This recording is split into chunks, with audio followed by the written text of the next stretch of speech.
MMAjunkie Radio's pre-show, the show before the show. I'm wondering if they heard when they hit the button, if they just heard, show, and then me start talking. So somebody please answer that question for me. That'd be awesome. And then that's Dan. Voice you hear is Danny. And George's not here. I don't see the video yet, so they definitely didn't hear what that was. It's public, now but it'll be it. delayed. Yeah. No, now I see it. I double check that now every time because it started messing with us for that straight week. Did you watch? Well, did you watch One Championship, by the way? No, I saw that Bibiano.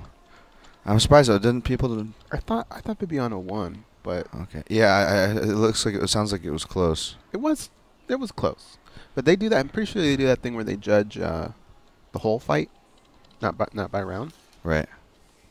But I don't know. It was just fun though. It was really cool. They do this cool thing that I like, where whenever the belt changes hands, they release gold confetti from the air. Yeah. That's pretty cool. Pride dude. style. That's like that. Pride. Yeah, Pride did so many things that it's like between them and the UFC and even WWE, like there's not too many wrinkles you can add, but that's a pretty cool one. I think that right, Danny Okers. He Okers. Yeah, it's cool. Gold confetti.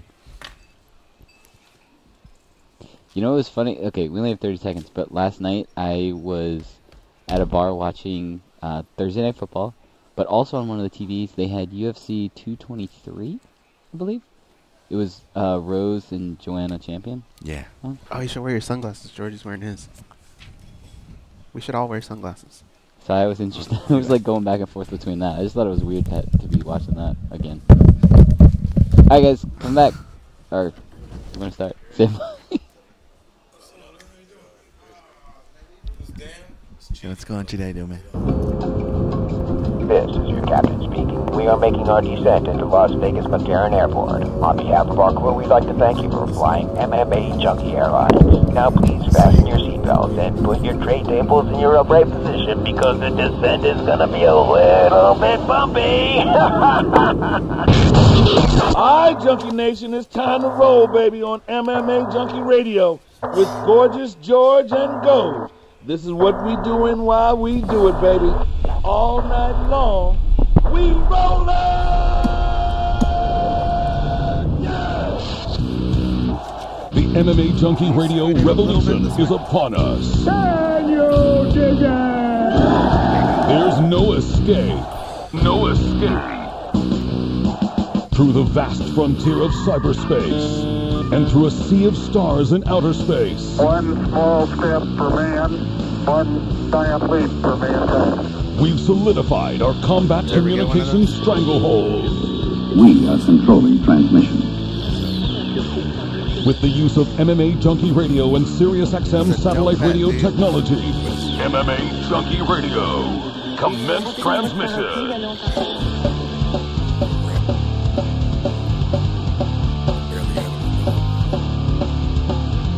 Live from MMAjunkie Radio HQ in the fight capital of the world, Las Vegas, Nevada. Here are your hosts, Gorgeous George and Goes. From the fight capital of the world inside the beautiful Mandalay Bay Race and Sportsbook, you're listening to the MMAjunkie Radio Show, the only show that matters. I'm your host, Gorgeous George. With me as always is the devious and dastardly Goes, our Ace co-host. To my left, it's the fight analyst, Dan Tom. Back east producing, Danny Otto. Our special co-host for the day is Bellator middleweight Chidi Njokuani.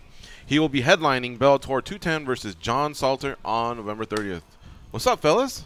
What's up? What's going on? Not much, man. Just chilling. Ready to end the week, tackle the weekend, chill out a little bit. I don't think you can say that, Chidi. You got training camp going on, right? Is Sunday maybe a day off, or? Yeah. I mean, Saturday we don't do much but conditioning. Yeah. It's tough, but it's just at least just once. Training camp stuff, or that Saturday workout that stuff? Saturday workout stuff. Yeah. But yeah, I mean, my week's still ending. What's the easy day of training camp? Monday Sunday. through. Well, aside from that one. There ain't no easy days, man. Really? Yeah, it's the life of an MMA just fighter, a little huh? harder than the others. Yeah. Wow. Yeah. I know he's training too, because it's been hard to get his ass in here. Really? Yeah. He's always training. What's, I guess, take us through the week. What's your Monday like? And if Monday and Wednesday, Friday are similar, then just tell us that. But Yeah. well, what's like Monday like? Is that you come off a day off? Is that where you want to just tighten the screws in case you slipped up on your diet, or do you want to work hard, or do you ease into it and the harder workouts come out later in the week? Yeah, Mondays just I hate Mondays, man. But those are the days that like sit off the rest of the week. If I miss a Monday, then the whole week's just okay. You can't make it back? Not until like Thursday.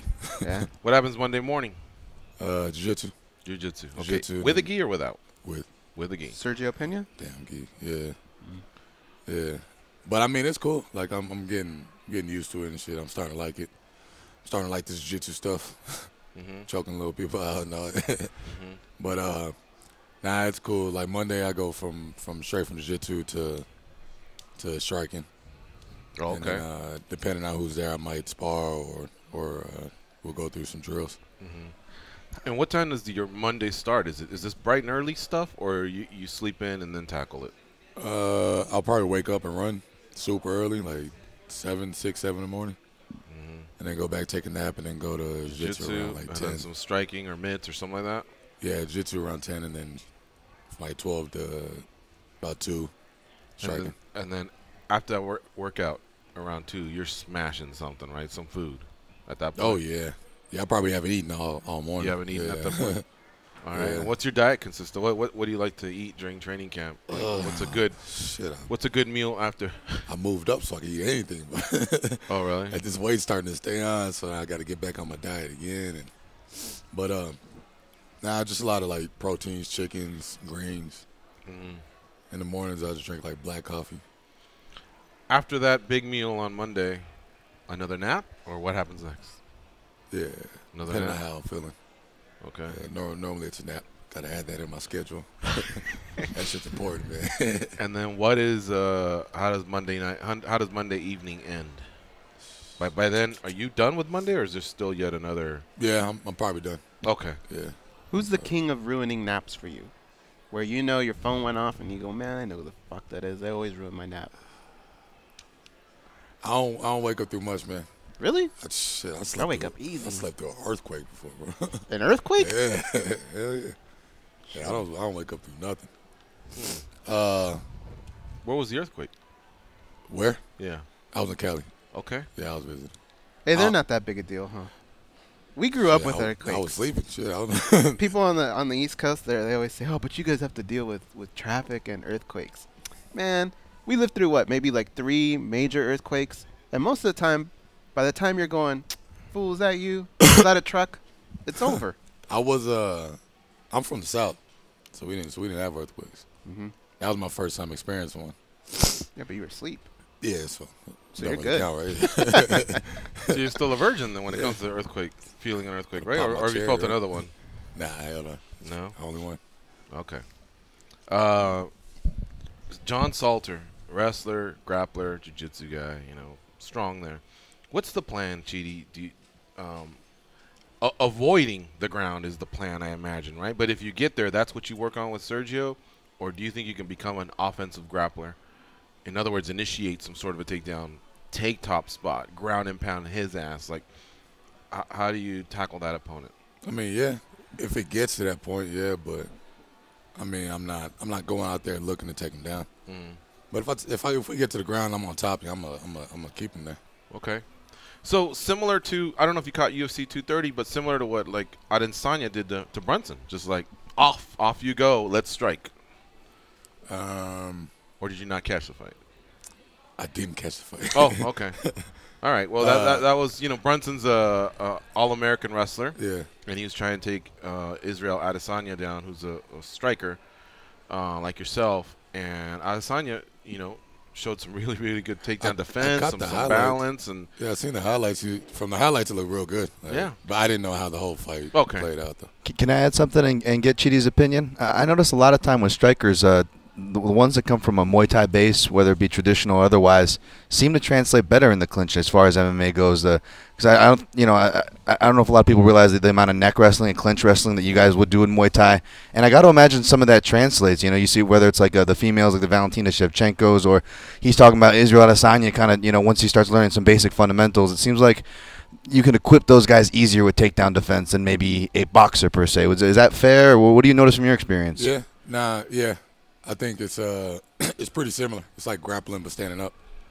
You get to the ground, it's all about just feeling the body and where your opponent's hands are and shit like that. Mm-hmm. But yeah, I think it's pretty similar. You've been doing this for a while now, but when people break you down, even your brother, we always say he's a striker. But you guys have been doing jiu-jitsu for the longest time. A, does it bother you? And B, do you remember a time in your jiu-jitsu where maybe the focus wasn't so much defending, and now you started to actually feel like you could be offensive? Yeah, it's like around now. Around now? Yeah. I didn't do enough like gi jiu-jitsu to really get comfortable with it. But I'm starting to get into it a lot more now. But I definitely remember that transition, going from like pushing away, being offensive, defensive, to like now going for it and trying to go for submissions and all that. Does it bother you when people go, "Oh, they're strikers"? Nah, not at all. I take that with pride, man. What about the switch from Melvin Manhoff, who is a striker? Bro, that's a whole different fight. Oh, like yeah, it ain't even the same. Not even a little. Like, bit. what was that phone call like? They hit me up. They told us what the deal was. Now it's like, whatever, I'll take it. But obviously your training probably adjusted a little bit. Bro, we trained like 6 weeks straight for a 5'8" brawler, and we got switched to a 6-foot-something southpaw jiu-jitsu guy. So there wasn't a piece of you that kind of went, let's push this one back a little bit or something? Nah. I mean, not really. Yeah, but not really. But it was like I still had a little bit of time to like transition. It wasn't like it was 2 weeks notice or nothing. But you think that Manhoff fight will ever come back? 'Cause when they got announced, we all kind of went, ooh. Shit, everybody did. I did too. Yeah. Nah, I hope so. Yeah. That'd be a dope fight. I've always like grew up watching Melvin fights and shit, and it'll be kind of crazy like being in the same cage as him at the same time. That would have been a fight where you may have wanted to test your jiu-jitsu, right? The Manhoff fight. Yeah, we're working on some shit, man. Yeah, we're working on it, but I mean, it'll be all right. Save it for later. Let me bust your balls real quick.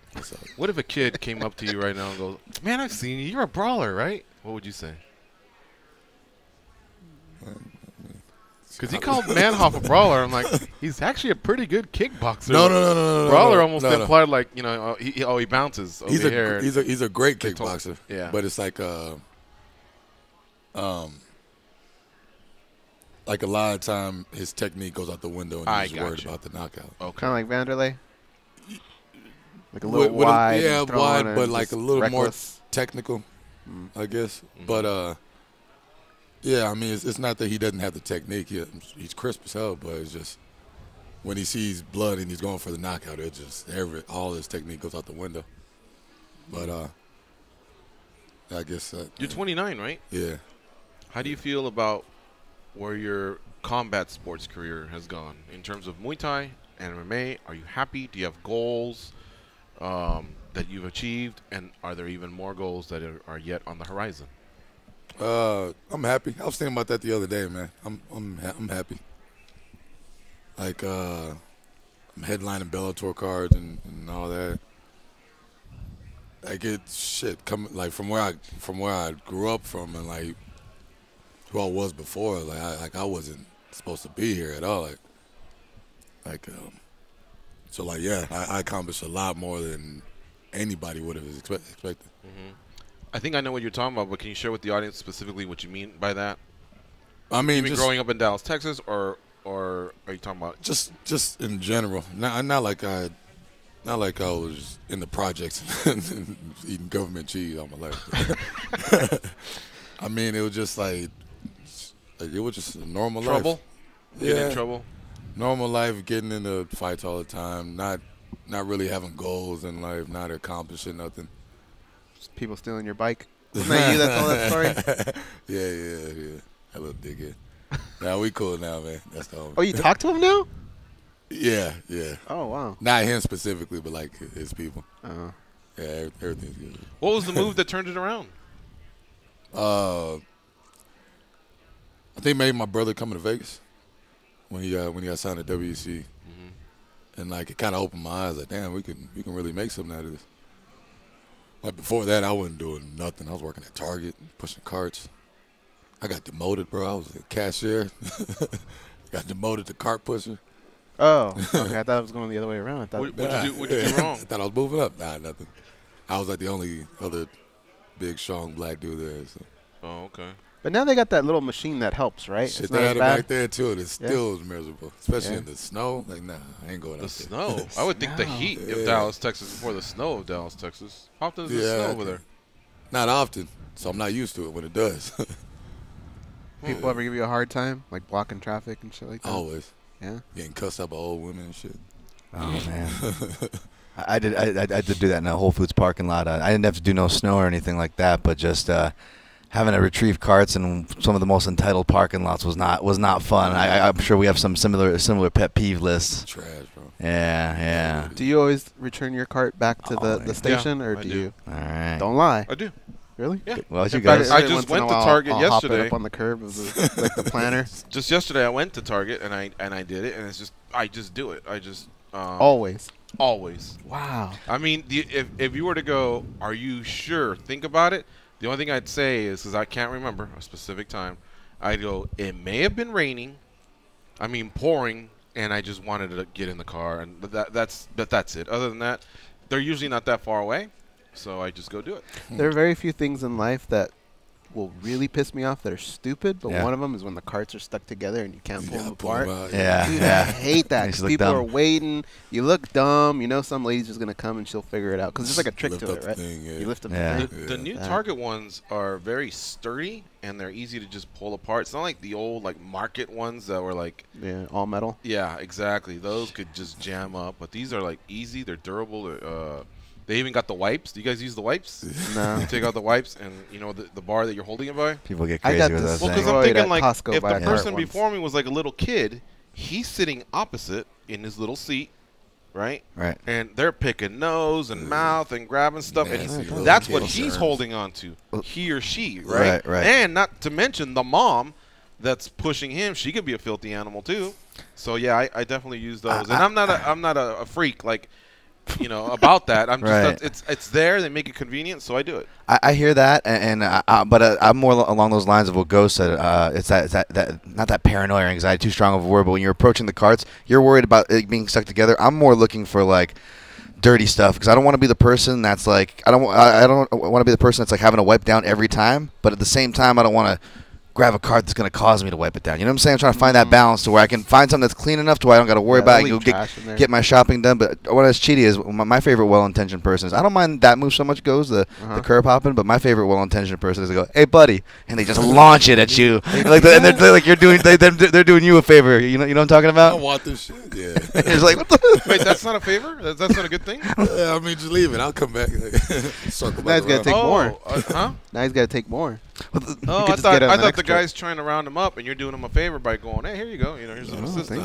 But the thing is, it makes it funny is the person who does it, they do it with such vigor and such intensity to where. Oh, you deal with this bullshit. Well, that thing? Not so much that, but there's an irony there where it's you just if I'm stereotyping the person that does this move, it's that is the most athletic damn thing you did all week, and you did it to chuck a freaking steel thing at me. Cool, man. Thanks. Great way to use your energy. I did not. And I'm sitting there having to. I did not think that's how you guys are catch it. He's just trying to get back in, but now he's got to deal with another cart. So do you prefer he leave it or just push it into the spot where it's supposed to go? Oh, again, it's well intentioned, so I don't get mad about it. It's better than just leaving it there, acting like they don't see you or whatever, and leaving it way out there. So I mean, I guess it's a lesser of evils, but it's just one of those kind of funny things where it's just you even see older mom ladies do it too. They're and I'm what do you do? What possesses you people? You're oh, it's it's like a game. You know, one of my guilty pleasures is at supermarkets. I fucking find this so funny. When you're in line, and it's always a little fat kid, and a little fat kid will come running in at the end and try it, and they'll always have that one thing that they knew they couldn't slip in during. While they're at the supermarket. And it happened yesterday. It was this fat little girl. She came, and she had a bag of Lay's barbecue chips. And she had this look. They always have this look on their face I'm about to change the game right now. How about this? And they go like that. And they know they're putting their parents under pressure because you don't want to be the parent that goes, no, we can't afford it. But at the same time, the cashier's there. There's people in line. Yeah, Sometimes they'll waiting just and go, shit. fine, just throw it on there. But this parent, and these are the parents I like, the ones that stay true, and they go, put that shit back. The look on the kids is so funny, man. They're so dejected, and they got to march back and put the chips back, dude. No, man, I would do it. Oh, man. I would do it. Shit, Nah, because they're trying to be sneaky. They're trying to do it at the end. I couldn't even touch it. I couldn't even look at something. No? Act like I want it. I guess you actually, I mean, see, I was that kid. That would bring stuff? No, yeah, that would try and be sneaky. What would you do? So Rice Krispies? No, just when mom wasn't looking, I just put it in there, kind of like tuck it somewhere. And so when by the time she took it out, yeah, now she was on the spot and I'm just standing there, but she's on the spot, and so the little lady would go, "Are these fruit roll-ups that are mixed in with these bell peppers? Is this yours?" yeah, or you whatever, just go, whatever it was. My mom was tossed to the side. And there wasn't really many Just times throwing where out she of it. wouldn't do that. She would just, you win, you got me. I love so I'd when have they to give lose. the kid credit for I had creativity as well. I had an English teacher once confess to us that he did the same thing as George, but in the opposite. If you guys can do that math, so he was the parent. So in other words, things would end up at he said things would end up at the bottom of the cart, and it must have been the kid, must have been the kid. They didn't catch it. Must have been the kid. What do you mean? You do it with Cheat his wife. or steal? Yeah. In the bottom of the cart where you put the waters and all that? Yeah, like just like just underneath the cart, like just the kid must have put it there, kind of. Have you ever had to get embarrassing things, but you disguise them under like a big bag of Doritos or something, so it doesn't look like you just you gotta get tampons. You don't want to just walk in with that because then you're a scrub. So you have to get like a big bag of Doritos and like some beer or something and hide it in the middle. You guys ever do that? Well, what's even more embarrassing than that? Condoms, Vaseline. Vaseline. Think about being a dude Well, and like you really need it, and you just kind of stand there like, oh, all right, just go ahead, crack your joke or whatever. Condoms and Vaseline. Well, that's my thing. Like anytime I'm buying something like semi-suspect, I always have to buy lotion at the same time. It's the crappiest thing because my skin gets super dry. I'm used to Hawaii, so I get ashy out here, and I'm always having to have lotion. So I buy a lot of lotion, But a lot of times I'm end up having to buy lotion when I'm having to buy other things too. I'm like, this is really not looking like I'm prepping. Costco it and just do 3 at one time. And 3 lotions at once. Well, I'm just saying, if he doesn't want to go through the embarrassment of work, huh? every month. Yeah, that's my song. Here we go. Yeah, that's Danny. If I was a cashier, I think you could get put in some. I see you. Hello, Dan. Hey. You loving yourself tonight. By the way, I didn't state who our other guests will be today. We'll be talking to Gerald Harris and Michael Johnson. And shout out to ourselves. That's right. Today's our 2800 show. Yeah, and today's on the dot. Yesterday was Dan's 100th show. Nah. But no. Sure? Yeah, it Gotta was. be more than that. What do you mean? Sure? We average like 240 a year. It's like if he said today was my birthday and I said, "Are you sure?" No, but think about it. The way I know this is our 2800 show is because I'm on top of it. And Right. I know we No, average. Dan's podcast. Oh, I'm sorry. No, Dan. no, I thought no. you meant on this show. Oh no. Okay. No. Yeah, I was saying like he had mentioned that. He had mentioned that. Don't step on the thunder. Don't step on the thunder. No, he mentioned that a couple days ago that your 100th was coming up. So yeah, that too I kind. knew. Too kind. I thought you meant here. That's what I was like. No, he's got to be closer to even 300 on this show because he started late August, early September. I have the book, so I can go check. I'm on. I don't know. All I know is I'm on the second thick book. I do notes every show, including your caller notes for you callers, and yeah. So I've got it dated. I'll go look. That's a good point. I already hit the 1 year, but for sure it's got to be 250-ish because in September it would have been around there, and now tack on. Well, probably between 250, probably 250-ish. How long till we get to 3,000?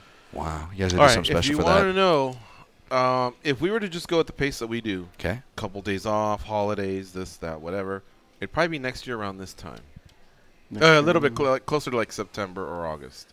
But if we step on the gas, remember we used to do prime times? Yeah. So if we did like an extra show per week starting right about now, we could actually hit it next International Fight Week.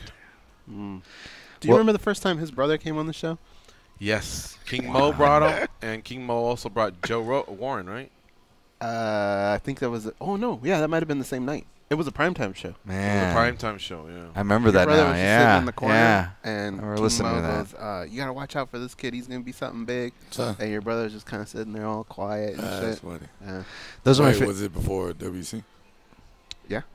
Oh, that's crazy. Sounds about right. Those are my favorite shows to listen to as a listener. And I was telling Danny before this, even though we obviously we joined at different times, it still feels very special to be a part of your guys' accomplishment and this show's accomplishment. Even though we weren't a part of the technical 2800, it still feels very special. We were just talking about today. So thank you. In fact, congratulations, guys. Thanks. Appreciate that.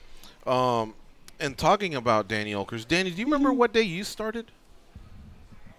That was a long time ago at this point. Like year and month is all I need. Approximation. At least 3 years. Okay. So we're talking somewhere in the late 2015. All right, so that would put him about 3 Wow. years. So he's probably around 750 episodes, if we average about 250 a year. It's closer to 240, but this year there was times where when he had his surgery, you and I did the show. When I was gone, you and him did the show. When you were gone, him and I did the show. And so the show just kept going. Mm-hmm. But anyway, that's it. I mean, it's our 2800 show. We're definitely thank you all for listening. And I know there's a few out there that have maybe caught every single show. And I think Dick Abbott has. we got more to give, that's for sure. And I definitely have marked 3,000, fall of 2018 at this pace. Or if we step on the gas, maybe we can do it around the time of International Fight Week. I haven't even heard every show, and I'm on it. I don't know how they do it. Yeah. I mean, No, seriously. But Well, there you're are people here. that have done it. No, but like when I miss a day, I don't go back and go, hey, I wonder what the see guys you're have saying. done. I Like, want you. I see. I do. Now I may not catch it all because usually I've been going to an airport or traveling somewhere, but I will catch it. Just it's entertaining to me, and then I'm hearing things that I normally wouldn't hear by when I'm sitting here. And I was telling Dan the other day, I know you're not a big fan of hosting, especially hate hosting without notice. But as I'm like, sometimes I've caught you at the airport or wherever I'm at, and I'm watching it, and I see you here, and you could never tell that you're a stress despise ball it. or anything. I can't think of a more stressful situation than if you were to call like 20 minutes before, even an hour, and I'd be like, fuck. Bro. I hate it. Cannot bad. stand it. Well, what's the part though? I like to be prepared. Right. So even if I have like the night before to write all my questions and all that, I'd feel a little bit more comfortable. But yeah, last minute sucks. It's just not like it'd be like if you're a kickboxer and all of a sudden you were entered in a jiu-jitsu tournament or something. Like they're just different things that you have to do now. That's like a whole. Yeah, I don't know Maybe about that's a all bad that. analogy, but yeah, it's something like that. I mean, you're basically sliding over and still talking about this sport. It's different though, because now you gotta worry about. I'm Like, saying I in can't even talk comparison to kick- Danny. kickboxing. And Yeah, no, that was a bad analogy. I'm stupid. It's funny. I probably sound the same way when I'm talking about like breaking down fights. Like, oh, why can't you just do that, or something that you normally do, and but you're so used to having a preparation for it. Yeah. I think that's what Goes is saying, and actually that's what stood out to what Chidi said earlier about Mondays, because I feel that way about my Mondays. Whenever the proverbial Monday falls, I feel like if I need to have a good start, and it's gonna reflect on the rest. I don't know. Was that kind of what you were getting at, Chidi, with that? Yeah. That is weird, but I feel the same way. If you don't get off to a good start, it's hard to catch up. Yeah. I can't shake things off as well as other people can. On a Monday. You're good at shaking the things Monday off. thing. Yeah, the Monday thing. I just forget. I forget. Forgetting is bad in that. Hey, who'd you fight last? I mean, come on, bro. It was last week. That's bad. But in terms of being able to just write things off. No big deal. I just live in the moment and turn the page, and the next day, like we could have a heated argument or whatever, and the next day I'll come in and go, man, did you see them Lakers or something? Yeah. And not even think about it, whereas someone else might just still be kind of seething, and then I'll notice it and go, you're all right with, and then start. That makes us even more mad, because then we're like, that shit that pissed us off, you just brushed it off. That makes us even more mad. Yeah. Yeah. Now that said, if I get punked and there's not an opportunity to get you, I will remember that one. Yeah. And if it takes me years, then at some point I'll get you back. I had to sign So a 10-year pact with him because I pantsed him at the airport, and I was so afraid of his retaliation that for 10 years he was not allowed to do anything back to me. That's how How long has it been? Yeah, been that over had to 10 have years. expired, right? It had to Have have you expired. gotten him back yet? No, I guess not. Hey, 10 years is up. Well, I'll get you Chipotle if you give me like a year. You got it. All right. Yeah. He got me at the That was airport. I was carrying a bunch of luggage. Well, I think I started doing it as a joke, right? No. Well, kind of. Yeah, I had luggage, and then I go, hey, throw as much as you can on me just to make people at the airport laugh. So I had 2 big bags right here, stuff on my shoulders, a backpack. But in having all that, obviously my hands were occupied. Comes from behind, bam! Perfect. Yeah, and my uncle Juan, who's like 90 now, and at the time was probably 80 or something, he's just laughing like he was a 20-year-old. So that he got me there. But he got me I got on goes a ladder. on a ladder during Christmas, right? I was bringing down Christmas ornaments. I can't drop those, so I got stuck on the ladder with my pants down. Does your brother ever mess with you? They had to. Yeah. Yeah. Yeah, he just like picked on everybody in the family. Oh. He was the big dickhead. How's he doing, by the way? He's good. He's man. off to 1 championship, right? That's kind of going to be a home for kickboxing or MMA, right? Yeah, he's doing both. I guess they wanted him to knock out that kickboxing fight first. Mm-hmm. But I think he's going to be doing – hopefully he's doing MMA next. In fact, that's a little segue. Did you guys catch Bibiano Fernandez versus Kevin Billignon? Yeah. It was the bantamweight title. It was this morning. 1 championship starts like at 4 a.m. on the West Coast on Fridays. And I miss a lot of them. I'll come clean. I did download the 1 championship app. And if you haven't, you're an idiot. It's one of the best apps ever. It is. It really is. Of all apps. So easy. You hit 1, and then right away it says, you mean the show that's on now live? No login, Hit nothing. me. Yeah, there's no login. Nothing, yeah. There's no like, well, what the fuck am I again? The 123 kid, what's my password? Yeah. Whatever. The 123 and so, yeah, the button's there saying live. Hit this. You hit it, and right away throw in a right hand followed by a, like there's no like a commercial or State Farm or nothing. Straight into the fights. So I got there in the 3rd round of that title fight, and it was a crystal clear stream, and I was watching it, and Bibiano Fernandez got upset. The new champion is now Kevin Billignon. He is the bantamweight champion. If I'm not mistaken, Bibiano Fernandez hasn't lost since 2011, so that's a 7-year winning streak that he's had. Longest reign ever for a 1 championship fighter. And it really was a good fight. Now, the one thing I got to catch up on, because I'm not on top of 1 like I should be. Maybe you guys might know. Do they judge the whole fight? I think they do, so. right? Yeah. Right. So they announce That's why the when judges. they announce it, they just say who. They don't give the names. They don't give you like 49, 46. They just said, Chidi goes, Chidi. That they just. Wait. So what do you mean? They judge the whole fight. Japanese style, like Pride back in the day. Oh, so if they don't go round by round. Like this guy won that round. They just do the whole fight. Oh, so if you're kind of like losing early on and. Yeah, let's say you beat him in the 1st. He got you in the 2nd. You got him in the 3rd. We'd say 29-28, Chidi. Yeah. You know what I mean? But over here, let's say you got him in the 1st. I mean, fucked him up. In the last 2, he won barely. Takedown at the end. They'd go, Chidi wins the fight based on the fact that you just did so much in the 1st and the last 2 were close. The overall fight went to Chidi. Oh, I can do that. Or a lot of those fights where you'll see that'll traditionally go to the grapplers in Western MMA, where it's close. They got more, whether they got effective takedowns or they were in the clinch or they're on top but not doing much. But the guy on bottom was doing more. He also had his moments. Maybe rocked him in a couple of rounds, but will still technically lose the rounds because the way how judges will typically give it to the a wrestler. Not saying that doesn't happen over there, but if you do enough damage, they will reward that much more than here per se. So just a lot of different scenarios that come from it. What if you lost the first 2 rounds and then the 3rd you come out and you just demolish the dude? Then the demolisher would probably win. Yeah. Yeah, because a lot of it's like, what have you done for me lately? Like they forget. Yeah, if you think about it, the judge that's a title fight. You have to remember 25 minutes, but that's how they judged it because they didn't give an actual score. And I had a feeling that's how it was. But it was like close. 6:30 a.m. I was still waking up. I think Bibiano won though. I didn't. Well, I only watched the last 3, so I don't know what happened the first 2. Well, that's the great thing about the app is they'll send you alerts every time a fight's about to start. So they say this fight's about to start. I got to turn mine on then because awesome, dude. Yeah, I just guessed the wrong time. So. Okay. All right. Yeah, so there's a new champion out there, and those last 3 rounds were really, really fun to watch. Wow, I gotta say, go back and watch it. Bibiano was almost arm-barring him, and Billignon kept getting out of it, and then they just kept striking. Both guys could strike, but Billignon seemed to carry more pop, more power into his punches. I thought he was. He actually knocked him down in the 4th round. But here's another thing. Well, you know what? We're way past. We got to take a break. Let's do the break, and then I'll tell you a little bit more about 1 championship and a couple things that I caught that I really would love to see. in North America, excuse me. It's MMA Junkie Radio on Fight Nation, Channel 93. Stay close. We'll be right back. We have Bellator middleweight Chidi Njokuani here in studio.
Up, up, down, down, left, right, BA, start.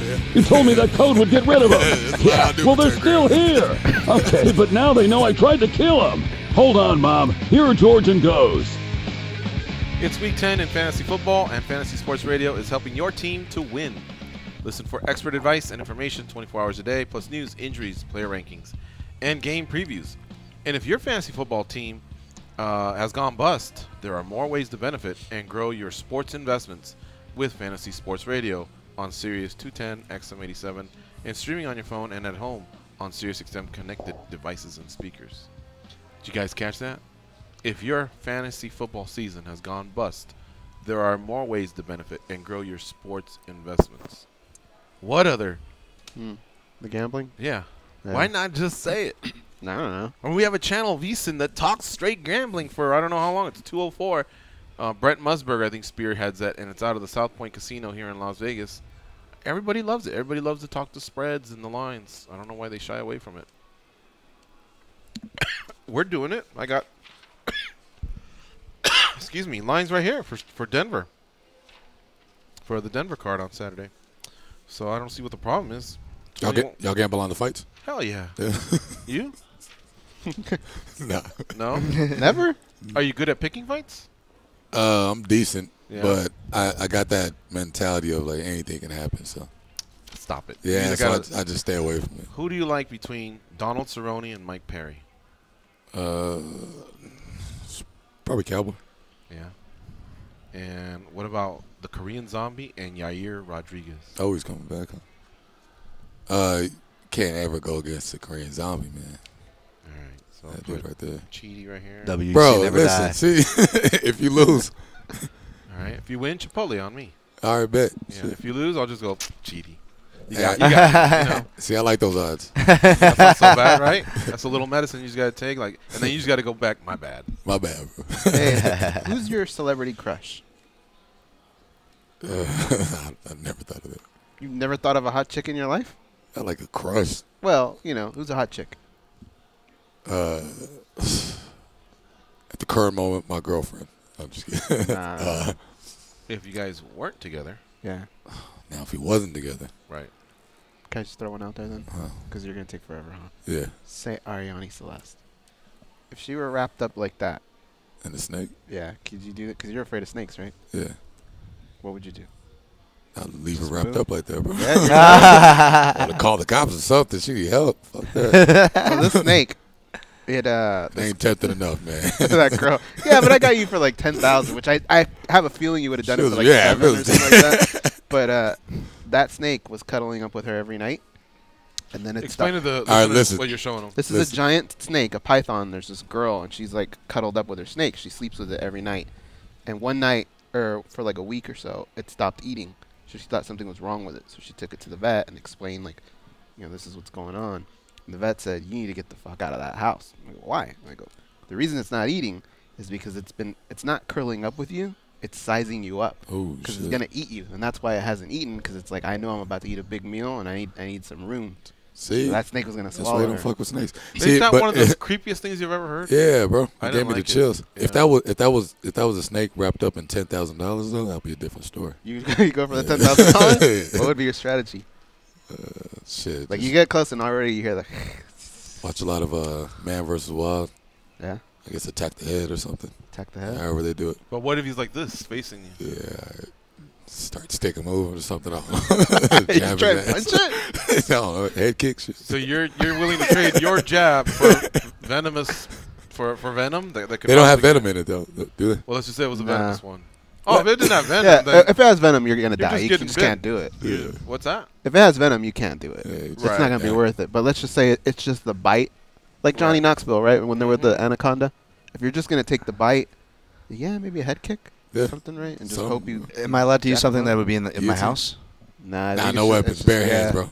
Bare hands. Bare hands. Bare hands. You're going like a man. Yeah, that's hardcore. What if- yeah, what you if- gotta get that neck, Better man. You use gotta get that neck. cast, bro. Yeah, you gotta use that as a bait and then grab the neck. Yeah, Get him. There we You're go. right. You're supposed Like to a go 1-2. for the neck, and then there's not much you can do, right? Not that I'm Yeah. an expert, but But you got to get really high High up up on because it, turns, yeah. turns around and bites you. I watch a lot of Animal Planet. Wow. Man. I You think I do? can get it. Yeah. hey, I was about to say, what if it was $1 million? There was a snake guarding $1 million, but if you could get the snake, you get the $1 million. I was about to say that, and for some reason I thought you go, yeah, I'll do it. We set it up. You're sizing up the snake.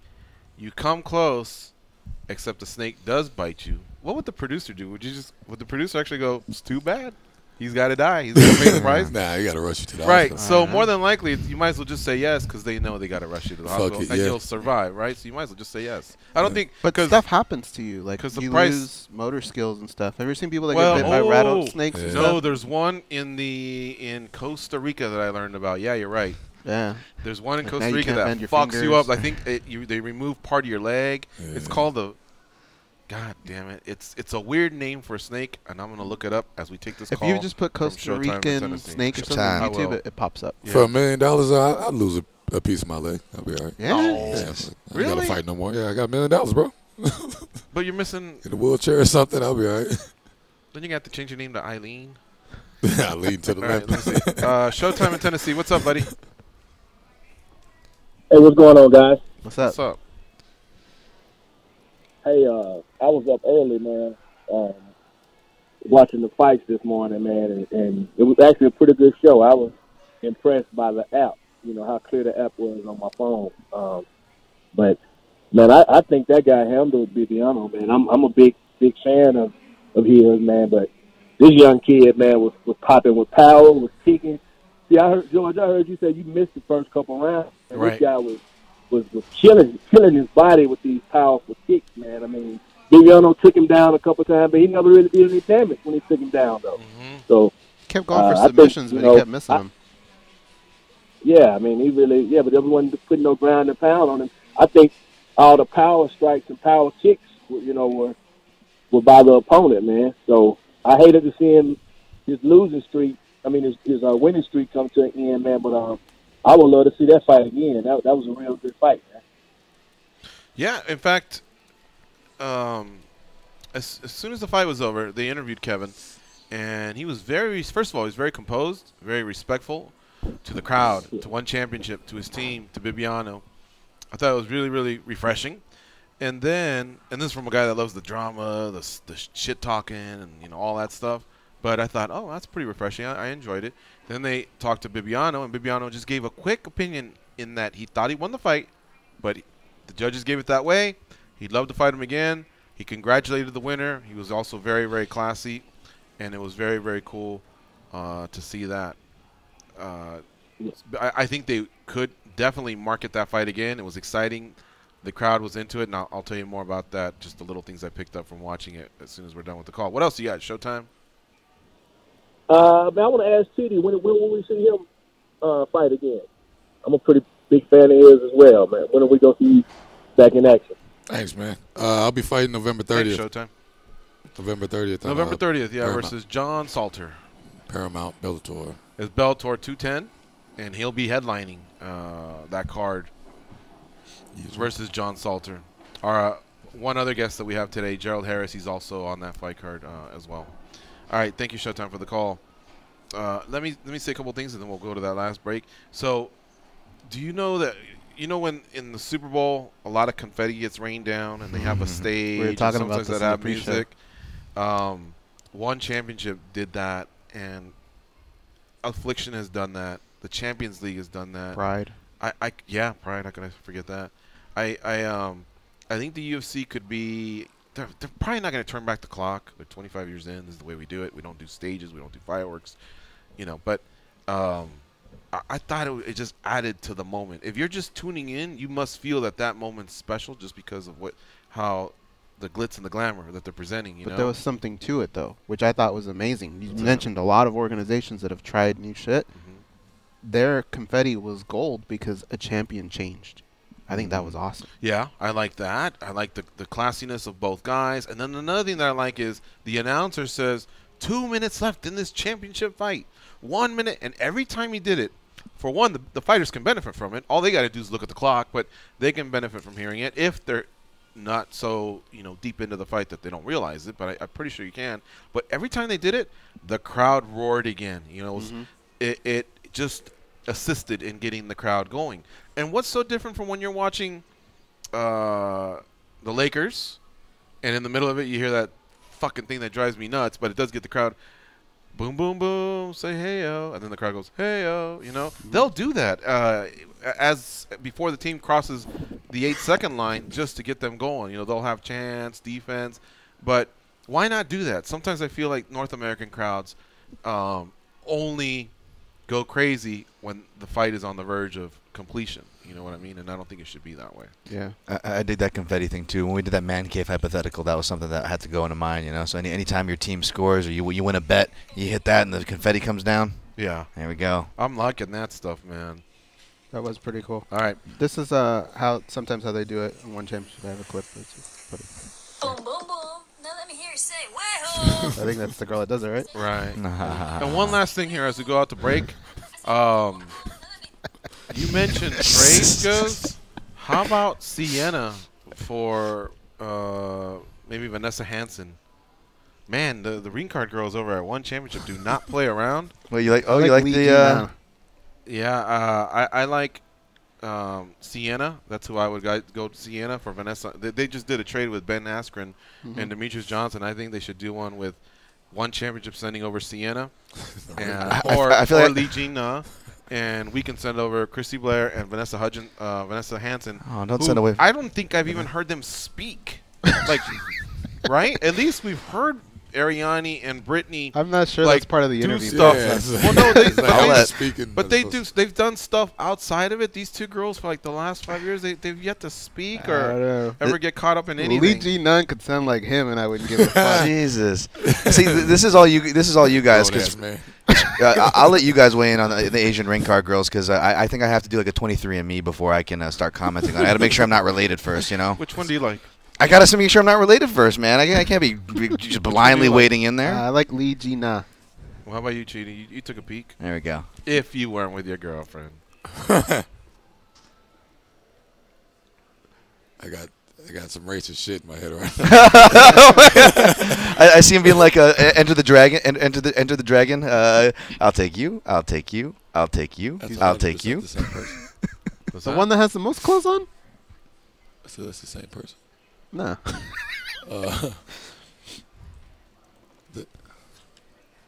They're all gorgeous, I guess. They all tied for first? Yeah, they all look pretty So if this similar. were Rush Hour and you were Chris Tucker, you just say, I have to leave because I can't make a decision? Yeah, no, this is Enter the Dragon, and he's Jim Kelly, and he's like, I'll take you, I'll take you. What if this was the ring card girl contest, the World MMA Awards? I'd have to pick one? Yeah. Yeah, I guess one of them. Nam Yoon Ju. Trying to find the one. I'm down with Sienna. She's just got one word. You know she's got superstar written all over her. Oh, look at this one that snuck by here. Kwai Yi Roke. She was down at the bottom. Maybe not bad. Yeah. She looks like the rest of them. All right. Okay. Let's go to commercial. MMA Junkie Radio on Fight Nation Channel 93.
I get paid to say things in this cool voice. They get paid to be lame.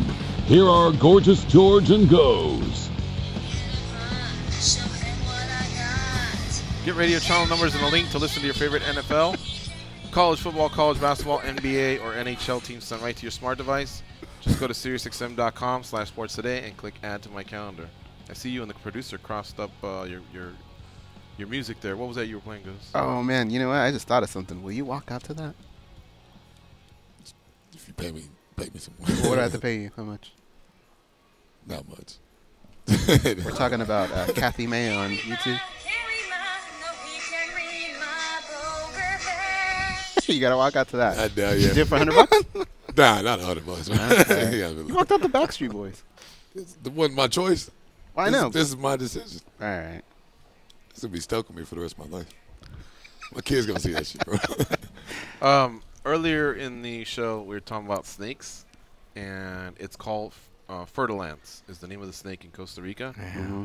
And this thing, man, when it gets people, it jacks them up. There's others that can bite you or squeeze you or do whatever, and they're venomous, and they can save you, and you're back to being normal, but this one is really, really bad. But that's in the jungle. It's in the jungle. Yeah, if you're in the jungle, you deserve to get bit, right? As far as Bibiano Fernandez, kind of, yeah. In the city, you got to watch out for the trouser snake. It's a prodding. If you're him at Target and you get bit by a snake, then I feel bad for you. But you're in the jungle. 14 straight fights Bibiano Fernandez had won before losing today. Wow. 7 title defenses, including one which was a unification. So there must have been an interim there or something. So you could almost call it 8. And he hadn't lost since 2011, and he had been a world champion at one championship since 2013. 10. So great run for him. Wait, one Kevin, champion's been around that long? Yeah. Got to go to break. We'll be right back. It's a quick one. It's a top of the hour break. MMA Junkie Radio on Fight Nation, Channel 93.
That wink at 142 gets me every time.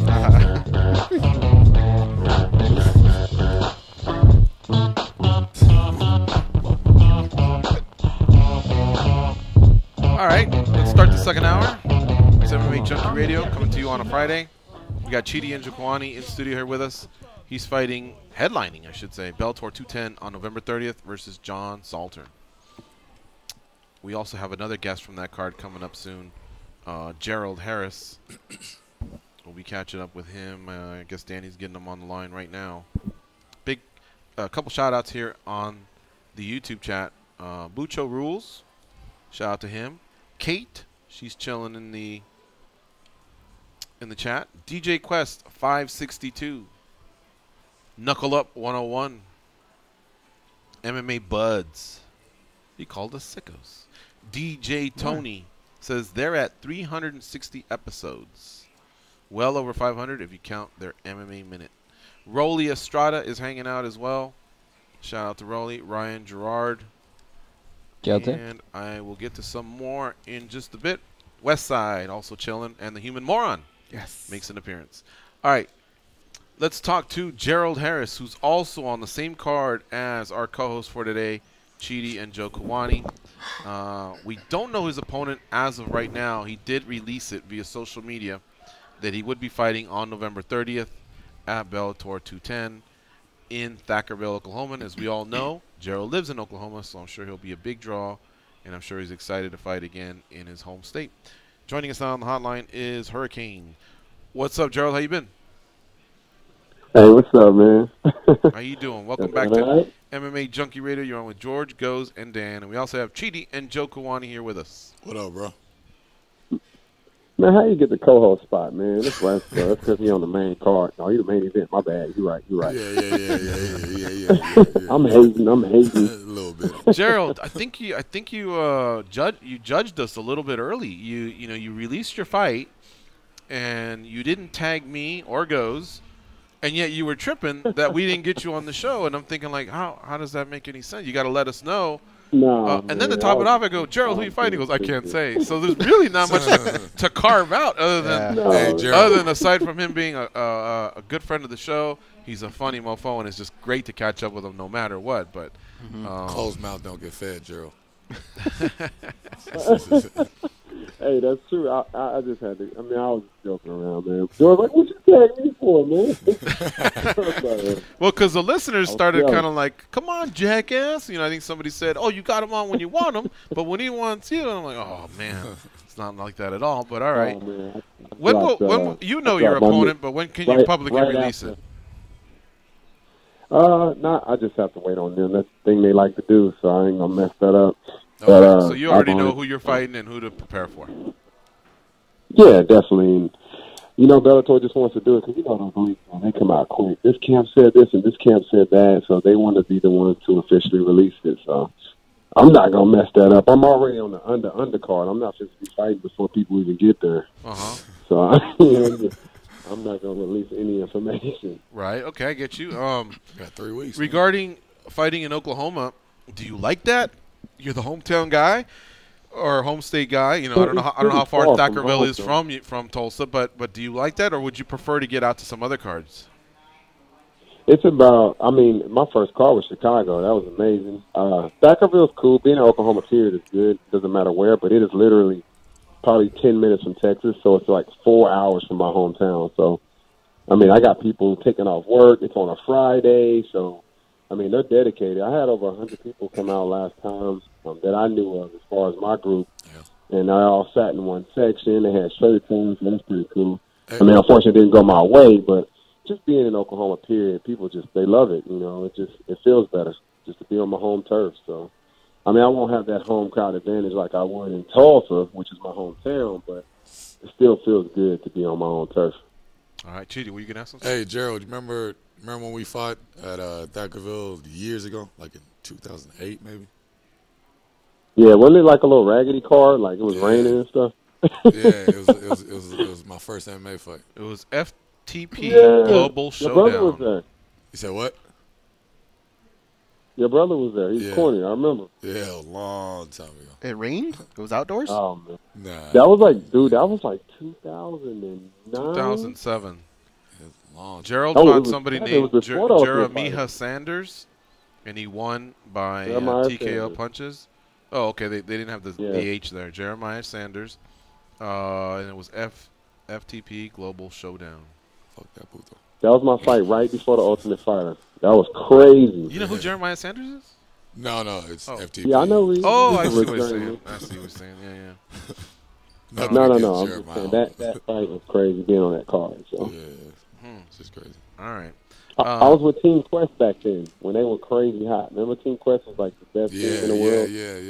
They were like the AKA back then. I mean, Oregon Team Quest or Temecula Team Quest? I was in Oregon with Lindland and all those guys and Lieben, and I mean, it was just crazy. The roster was insane. There was probably 20 guys in the UFC at that time. Hey, Gerald, did you know Lieben fights tonight? Yes, he's doing bare knuckles against Phil Baroni. Phil's your boy, right? No, yeah. I thought he trained with one kick next. No way there's a drug test for that fight. He trained at the gym. Yeah. Okay. There's going to be no drug test for that fight. Well, they fight tonight. They got elevated, by the way, to the main event because Johnny Hendrick's opponent, Brendan Ward, dropped out, and Dakota Crockett stepped in, but they got moved down to the co-main event. But the main event is now Phil Baroni versus Chris Lieben. I mean, that should have been the main event anyway. I mean, that's like that fight is going to be. I don't know how long it's going to last, but that's a fight everybody wants to see. Not against Johnny, love Johnny, but I mean, Lieben versus Baroni. Come on, man, that's going to be nuts. Somebody getting knocked out. Would you guys do bare knuckle? Hey, and I tell you, they're coming up, though. They're getting some people, man. I don't know what they're doing, but they're doing something right. That bare knuckle fight, I think they're paying pretty good. Yeah, I think they're paying, but I don't know. Boss Rudin, the president, was on our show, and he said, we got to get a hold of this. But you said you wouldn't fight Chidi? I ain't about that life. Okay, but you're a striker, and they say it's pretty safe in terms of, like, comparing it to MMA. It's not as... I mean, there's more blood, obviously, but as far as head trauma, it might be less. You're not aiming for the head as much because you can't protect your knuckles. Hands, yeah. So, hey, I don't know who did those stats, but it's been around. It ain't been around long enough for us to know. You know, I'm not gonna find out 10 years from now. Oh, it is pretty bad. Yeah. Like, no, I'm cool. I'm looking at burn nothing. Okay, so you wouldn't do it either, Gerald, huh? Hypothetically speaking, yeah, that is not a scientific study. Well, you're right. I guess there hasn't been consistent competition, but back to the late 1800s, 1900s, that's just what they did. Bare knuckle. Yeah. So my hands get too messed up, like in the streets. Punch somebody in the tooth, man, like split your. Nah, I'm good. Man. You're good. I need some padding. Yeah. All right. I do bare knuckle wrestling. I do some takedowns in there. I might think about it. Gerald, let us dig in a little bit, though. You got to help us out. You can't reveal the name, but do you have a ground-based fighter or a striker opponent? Definitely a striker. He does it all, actually. He's a judo guy. I mean, I'm not leaving too much out there because I fought a couple of judo guys. He's tough, man. And I believe he's coming now from light heavyweight. I'm not sure. But he's a big dude, man, and he's coming full speed. I watch his videos. Sometimes you get a fight, you Google the dude, and you go, okay, he's got a good jab. As soon as the fight came on, I was like, damn, like, he didn't waste no time. Take that every fight. Like, there was no... I watched like 10 fights, and the same thing happened 10 times. So everything he does is pretty impressive. Yeah, okay. I mean, it's a fight. You're always going to run into, stylistic matchups, but that's his style. I'll tell you that. Gerald Harris is our guest here on today's MMA Junkie Radio Show. He's fighting at Bellator 210 in Thackerville, Oklahoma. That's headlined by Chidi Njokuani, our co-host here, versus John Salter. And these fights will take place on Paramount and DAZN. The main card is at 9 p.m. Eastern Start Time. The prelims are at 7 p.m. Eastern Start Time. You can always catch the prelims on MMA Junkie. All right, Gerald. About a year ago, if I'm not mistaken, or maybe more, you retired, and then you made a comeback. Without having to answer this all the time, are you committed to finishing the contract, or can you say, hey, this, I got a new lease on life, I'm gonna fight for the next 3 to 5 years? How you feeling so far? Well, I'm retired, man, because you guys have seen my highs and lows. Like that's why I love y'all so much. You guys have literally seen me go from bum fighting, from the Ultimate Fighter to fighting in the rain, to, like Chidi said, fighting at Thackerville. It was nothing but, like, senior citizens there. I remember they were giving away tickets for that fight when me and Chidi fought. Look at me now on Bellator card. I mean, it's amazing. I don't care where I'm at on the card, but I hit a high as far as my training camp was good. Everything was coming together. My divorce was done. I had a new marriage. I had just slammed that guy, that knockout of the year, the Legacy. I slammed that dude that came in like 30 pounds overweight. Yeah. So the UFC hit me up. It's like, yo, we're doing the Ultimate Fighter comeback season. I'm like, hell yeah, $250,000. And I was in. So I trained my ass off. I was ready. I even cut weight before the show just to show, make weight. And I tore my fucking Achilles tendon 2 days before the show started. 2 days. And I was just moving around the gym. I made a wrong turn and pop, it snapped, and I just went down. And if anybody knows, that's a career-ending injury. So I go through that months of surgery and recovery, and then I fought once. I fought Brian Green, who's a tough journeyman. He's like 50-50 with 50 finishes. And I fought another guy that was really tough, and mentally I was just done. I was like, man, you know what? I'm not what I used to be. I'm 38 now. I'll be 39 in 2 weeks. So I was getting older, and I said, man, I'm done. And then Bellator called, and they kind of revived it, kind of lit the fire up under my butt. I'm on 2 right now, but I really feel good, man. I really feel good. And like you said, everything is going good. My life is on point. Physically a lot stronger than I was 2 years ago when I tore my Achilles tendon. I just feel better. I do have a regular job, though. I'm actually talking to you guys, and I'm at school, and these kids are, like, in the hallway, like, right now. All right. Well, But, let's get to the next thing then. Goes, what do you have for Gerald Harris? Oh, no. Oh, okay. Gerald, so you also bring a reputation. You know, a lot of people know you from SportsCenter. You've had some pretty crazy finishes. Do you feel like all it takes is just maybe a win, or maybe even one of these special wins with these power bombs that you be doing that would get you back into the mix a little bit? No, I've done it. I mean, that slam I got a call from the UFC, but I reached out to them first. And as far as being in the mix, I could do anything. I think I can probably throw somebody through a gate and it wouldn't matter. Because they kind of expect that from me. They expect something explosive to happen. So it's like, all right, it's Gerald being Gerald. I kind of, and it's going to sound weird, I don't want to be in the mix. I really just want to fight. I'm not worried about title shots. I just want to fight. You know, this fight that's coming up is a good one for me. The last one wasn't. It was, 170 is just too hard of a cut. I just want to fight, literally. I will fight as long as I can, but I'm not looking for a title shot. I just want to be healthy, fight, feed my family, and I'm in a position now where I can do that. I got big comedy shows. I got a job. I also own a gym. So fighting is extra, I mean, it's like perfect timing for me. Although I'm almost 40, it's all finally coming together, man. But no, I'm not in the mix. I just want to fight. They match me up, and I want to go out there and win. That's it. Is there one particular thing that you could point to in the two losses that you would have to turn around that maybe you've shored up since then? Definitely when I went to the ground with one of the world's best MMA grapplers, who was Lovato. I mean, not so soon, and I got tapped. And then the last fight, it was just 170, was just too hard on my body. I did everything I could that camp. I increased my cardio. I did it all. And when I got down to about 173, Chidi, you know this, when you cut really hard, when you get those last 3 pounds, man, only someone who's ever cut weight knows how that feels. It's the worst. And it just took a lot out of me. And those aren't excuses. Those are just explanations. But that's the two things. The short notice fight against Lovato, and then, which I'll probably end up fighting him again one day. But that last fight, just everything went wrong that camp. All right. But I'm telling you right now, everything's going right this camp. Our fight analyst, Dan Tom's got something for you. Dan, what do you have for Gerald Harris? Hey, Gerald. I just wanted to kind of ask you maybe a bit lighter of a question, but kind of relating to, where you're at in your career as far as, just wanting to fight in comedy shows. I'm a fan of comedy myself, so not only was I curious who some of your, favorite comedians are, but I was lucky enough to live in New York for a minute, and one of the best things to do there for anybody listening is everything's super expensive in New York is comedy shows. They're on the cheap relatively, and you get to see really big names on the regular, and big names will drop in. So let me ask you, Gerald, what are some of your favorite comedians? And as far as fighting for Bellator, would you not mind maybe being on like one of those New York shows? Because I'm sure as a comedy connoisseur yourself, you probably wouldn't mind popping into certain clubs, huh? Oh, man, I'm trying to work with – I'll tell you this, and I'm glad that I was asked that question earlier about getting in the mix.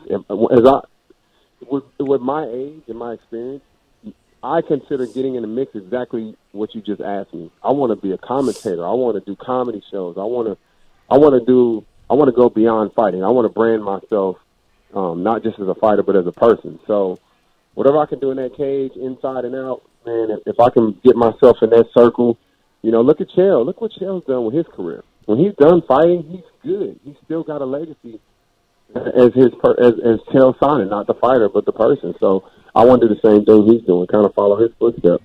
But comedy, I love it. I could do a comedy show the same day of a fight. Like, I love comedy. That's my passion. By the way, we were wondering, when's your next big show or comedy special on that front? Can you update us how the career's going? Yeah, it's going great. I actually booked the show before I got this fight. I have a show in 2 weeks. 2 weeks from the Saturday, November 17th. It's already almost sold out. VIP sold out in 3 days. My shows do really good. I'm the top promoter in Oklahoma. I know that's probably not a big deal for people like New York and stuff. But I love comedy, man. I did a stand-up special last year with Adam Hunter. He came in town and hosted it, and he gave me a lot of props. Next year, I'm renting a 3,000 to 5,000 seat arena. I'm going to do another big special. And, comedy is it's taking off, man. It's going great. I was contacted by Comedy Central last year. And, I don't know what's going to happen with that, but it's just things are going good. Hey, you do any shows in Vegas? I've done Las Vegas Comedy Club. Got a standing ovation out there. That was fun. Actually, Ray Saffo hooked me up with that gig, I believe. He got me on stage that night, and I opened up for a guy named Landry, who's hilarious. And I got a standing ovation, man. It was pretty cool. I love Las Vegas because there's so many different types of people in the audience. It's hard to do Vegas, man. Vegas is hard. Let me know next time you're out there, bro. I'll go to it. I will for sure. Vegas is a tough crowd, man, because in Oklahoma, you know, it's going to be a bunch of country people. When you're in New York, you know what to expect. But Vegas, you have like 50 different cultures and ethnicities in that crowd. So you gotta kind of change your jokes up a little bit. All right, brother. Well, hey, great to catch up with you. And I'm sure we can do something on Fight Week. By then, we'll know the opponent, and we'd love to catch up with you, see how the camp went. You can tell us how the comedy, the big show in 2 weeks went. But in the meantime, thanks for reaching out, and always great to maintain this relationship, Gerald. For having me. I'm not cutting much weight at all. I'm back at 185. I'll never fight 70 again, so it's a lot easier for me to do interviews now. So whenever you guys want to talk, I'm always down. All right, brother. Thank you. We appreciate that. All right, Chidi, kick ass, man. Hey, man, you too, bro. All right, there you have it, folks. We're going to take a quick break now. When we come back, we'll say goodbye to Chidi Njokuani, and we want to thank Gerald Harris for his time. All right, folks, stay close. It's the MMA Junkie Radio Show on Sirius XM's Fight Nation Channel 93.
They are the stretch marks on the underbelly of the MMA community. But hey, stretch marks are the new tax. They are Gorgeous George and Goes.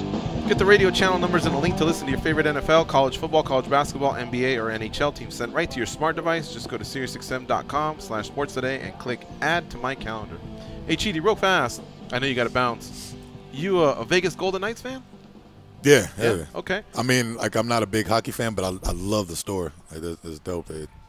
Just a new team made it all the way to Stanley Cup. Yeah, that was pretty cool, right? Yeah.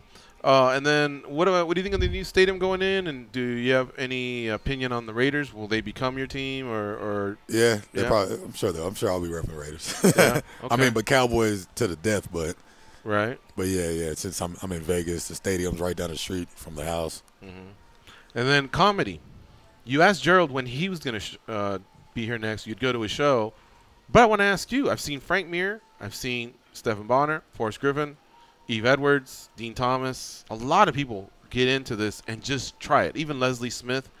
Would you ever try it? No? No. You and your brother are always kind of clowning, and I just figured that you guys had a sense of humor and you could maybe write yourself a 5 to 10 minute script and give it a shot. I know my limits, man. Yeah.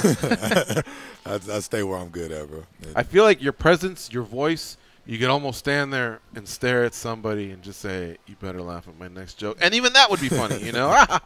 And then you just say something, and you can go back. You could be like the playful, tough guy. Playful tough guy. Playful tough guy. Yeah. And then the last thing, and I hate to go out on a sour note, but it was mentioned in Gerald's interview, and you alluded to it. I think it's important. You're moving up to middleweight. You're happy.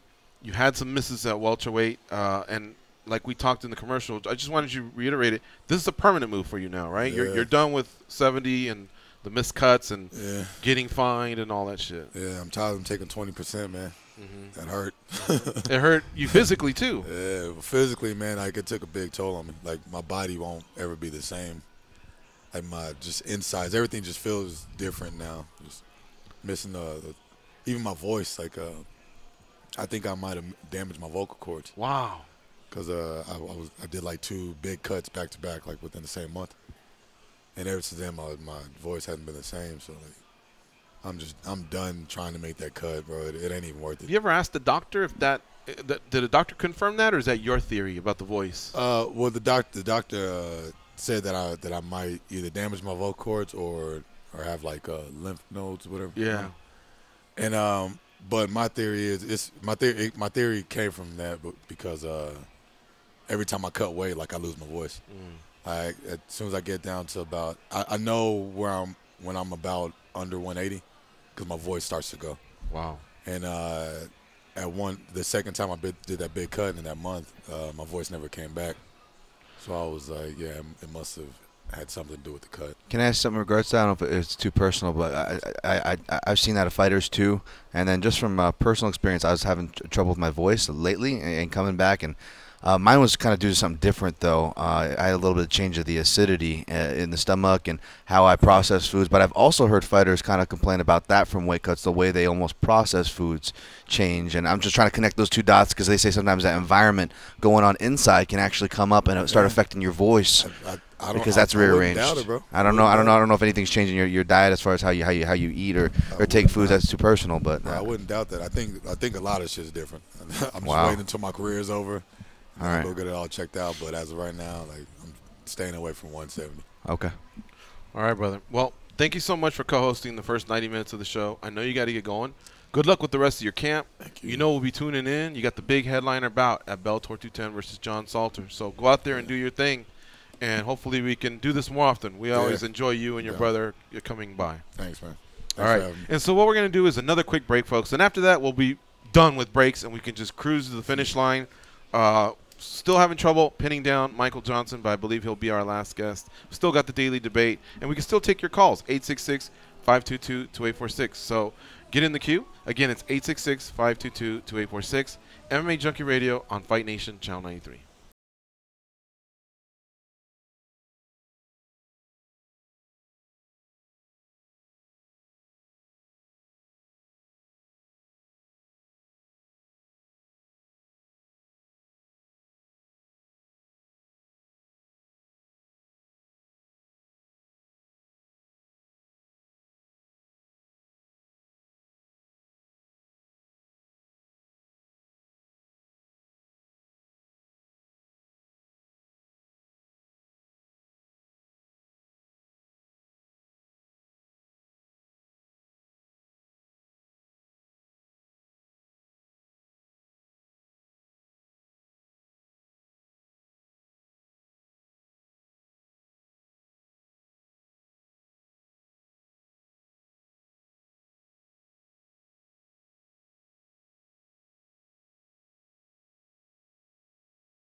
Blah, blah, blah. Here are those two dummies, George and Goes.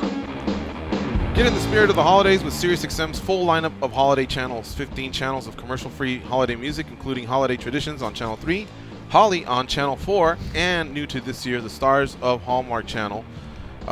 They present their holiday favorites on the Hallmark Channel Radio, which is Channel 70. Get our complete holiday lineup at SiriusXM.com/holidays. And bring the holiday cheer into your home on SiriusXM connected devices and speakers. Let's talk to Ben in New Zealand. What's up, Ben? How you been? Oh. Yeah, I've been sweet as Gigi. I've got two things this morning. One thing we're just talking about in the chat, with shout out to my homies in the chat, by the way. This fight with TJ and Henry, could it be that what they want is if TJ wins that bout, then they can retire that 125 bout and they don't have to worry about stripping the champion because TJ will still have the 135 strap, so he couldn't be too salty about it. Funny you should ask. Okay. Why that funny? I think we're going to talk about it in just a second. Yeah, but okay. Ask your question one more time, Ben, directly. You're saying have the last fight and then the belt would just be retired at that moment because the winner would be known as the last winner of the flyweight, and then TJ, if it's TJ, he just now says, now bring on the bantamweights, and if it's Henry, then he says, now I'd like to ascend to heavy or the bantamweight and try my luck. But it's there. weird because why even have that? Why promote that fight that way if whoever comes out of it is no longer a champ?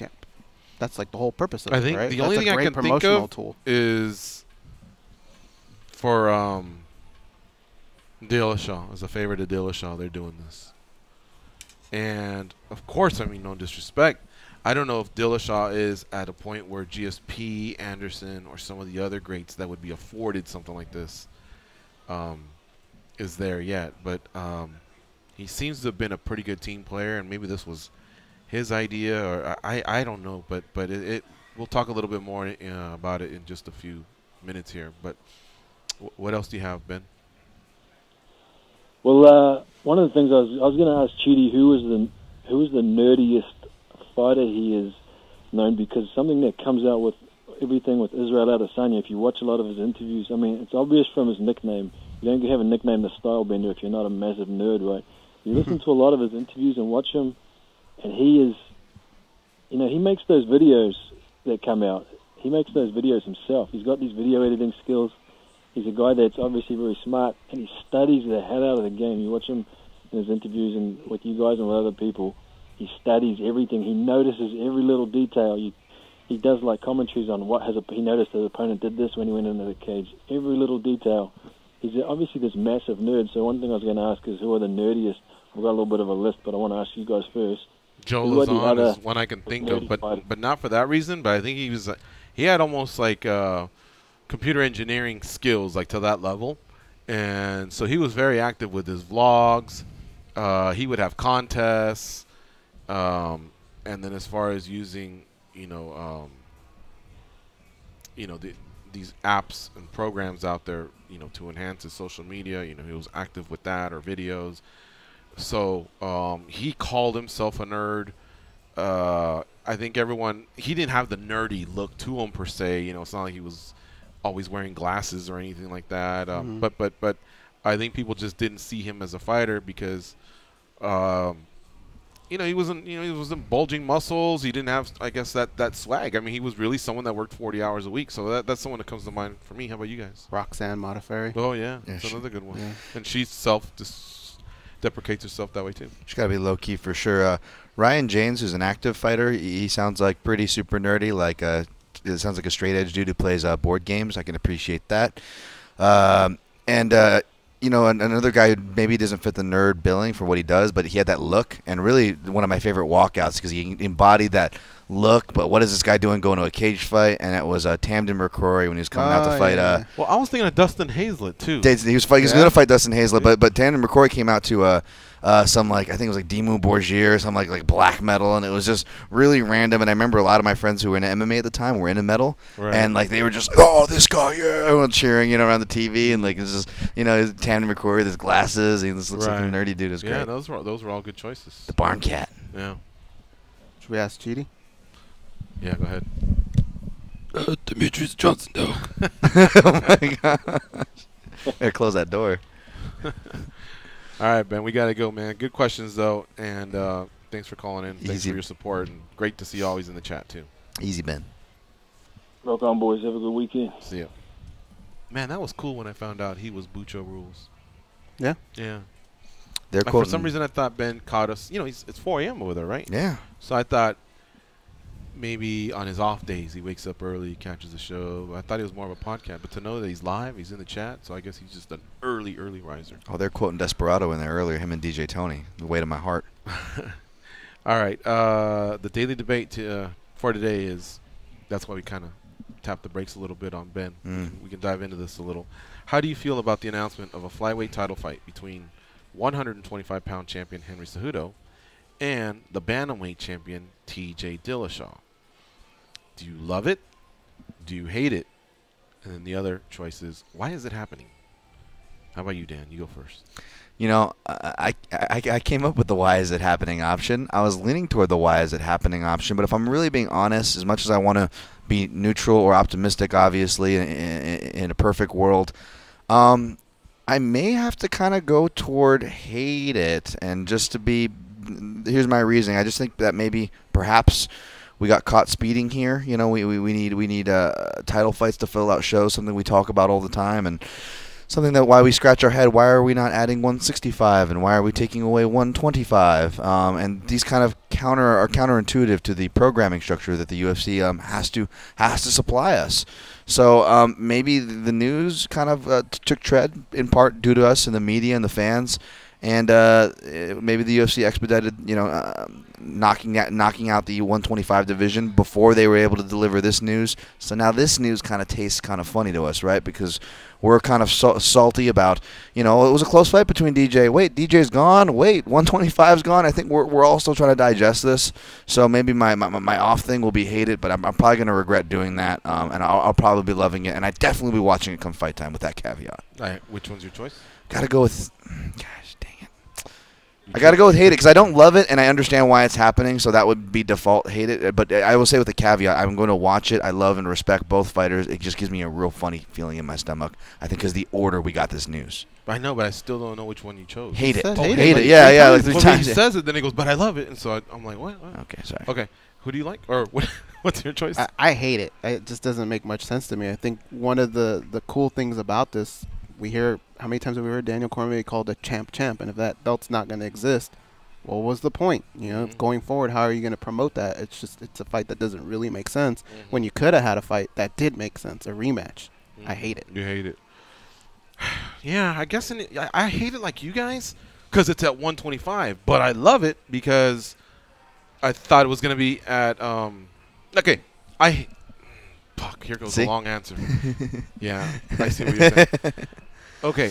I thought that if it happened, it needed to happen at 25 when the division existed. But now that it didn't exist, and if they were going to do it, then make it at 35. So, yeah, I hate that part of it. I love the matchup. I want to see who wins. I think it'd be interesting for Dillashaw to become a champ, and I guess he wasn't going to stay at 25 anyway if the division continued. And I think he, on seniority, had that right over Cejudo trying to fight at 35. But I'm anxious to see this fight. Yes. So I think I'm just more on why is it happening? Why is it happening at 25 is my thing. Like, just have it at 35. It's funny, though. This question can go in so many directions because if it did happen, like if you were to say, George, they just tweeted it's happening at 35, I would hate it for Moraes and Asuncao and all those other beasts that are just clawing and scratching. Good point. Oh, boy. Yeah, that was a great question. But, yeah, so they're going with hate it, and I'm going with why is it happening. But it was very confusing to me when I read that news yesterday. I don't see the point of it. Yeah. And by the way, Joseph Benavidez has been rebooked. He's fighting Alejandro Perez at the Tough Finale fight card that's coming up on November 30th as well. So he's he's good to go. But yeah, the flyweights they're gone, man. Here is how the voting broke down, by the way. Why Is It Happening came in at 46%. I Love It came in at 41%, and 13% said I hate it. I think the I Love It's probably just think about the matchup. I love it. And they forget about the politics and everything else that goes behind the scenes. And that's fine. That's what us media guys are supposed to do, is just figure out what makes sense and what doesn't make sense. I hung on to a couple stories from the other day as we wait to see if we can maybe get Michael Johnson on today's show. Do I still got them here? I think I do. I hung on to them. I just wanted to get your guys' thoughts. One was, did you guys see Jim Miller and Oliveira? Rematch booked for UFC on Fox 31 in Milwaukee. They're both fighters that it doesn't really matter who you match them up with. They're fun to watch. So I'm just kind of down with wherever you sprinkle them on the card, let alone against each other. Let's do it again. It's fun. I'm all for it. Yeah, I wasn't expecting to see that one, but I'm all for it too. And maybe it's because I like me some Jim Miller. I was a little worried at first because he's still stereotype Oliveira as a younger guy. But you know what? I think that's actually a closer matchup than meets the eye. No matter who they're going to favor there. 2010, that fight happened. Can you believe that? Remember that dropping down for the knee bar? But yeah. I mean, you can play that fight 10 times and they might split it. But if you were to take the best Oliveira and the best Miller, who wins that? Miller. Miller?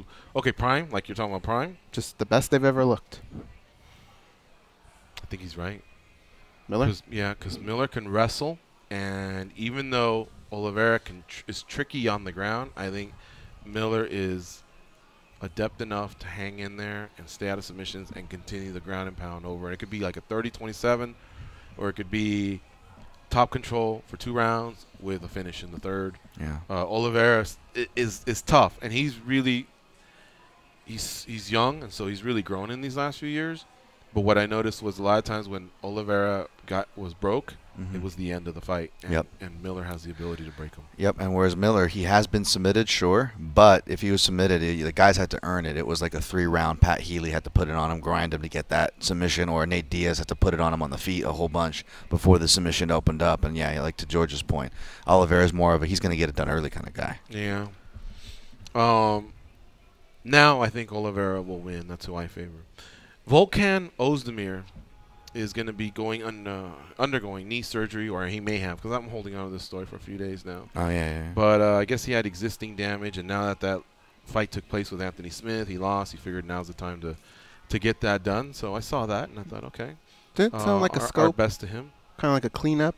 Wasn't it? Well, I think it was Anthony Johnson one time that went through that, and he came back relatively quickly. Yeah, let me talk to the producer real fast, guys, and to you. We won't have Michael Johnson. He apologizes. He says Monday. Okay. And so we'll rebook him for Monday's show. So we can just continue, finishing up the last 10, 15 minutes of today's show. So, Danny, you don't have to call him again. I already called. I know. Our bad. You mentioned Anthony Johnson. He is now really starting to warm up to a return. But he says he would do it at heavyweight. And he would do it versus John Jones if John Jones were to beat Daniel Cormier. That's a lot of ifs. Right. I think John Jones can become a heavyweight. He walks around every day of the year as a heavyweight. He cuts down to light heavyweight. But right now he's got a light heavyweight fight coming up. And if he wins, I believe he'll want to defend it. So, this seems like a lot. What he wanted to do is create kind of like a round robin. He's lost to DC twice. DC's lost to Jones, one on record, but twice. And I think he wanted to create a situation where, hey, I haven't yet to lose to Jones. I'd love to take him on, and maybe those three could just be fighters that shared time. And hey, it was a matchup thing. We all got the best of each other. But Hallman, Hughes, and Trigg. Yeah, that's a perfect scenario. Because that's all two times. Trigg lost to Hughes twice. Hallman beat Hughes twice, and Trigg beat Hallman twice. It's one of the favorite MMA triangles, right? Yeah, and he is pretty jacked right now. So, I think they say he's up to 285 powerlifting, enjoying the retirement life. So I think that's why he's very interested in just cutting to 265 versus 205. But you know what? There's no way he does 205 Here's the thing, ever again. guys. Here's the thing. Anthony talks so much about, hey, I want to be able to talk to my kids, and I've always hated the training and putting my body through this. But at some point, 285 is also not the route for Anthony Johnson to grow into his retirement. I know it's a phase. He can do it. He's young. But he was never the biggest, like, tallest, most imposing guy or cut-up guy. He was just a powerful kid, you know what I mean? So if he walked around at 230 and just cut to 205 3 more times just to finish out his career, I wonder if just that might be the better play. I don't know. That's a lot. Think about how many weight, people though. he's sidestepping there to get to this triangle that we're talking about. Remember, Stipe is one hell of a gatekeeper right now. Stipe has every right to go to really, really go off on the UFC.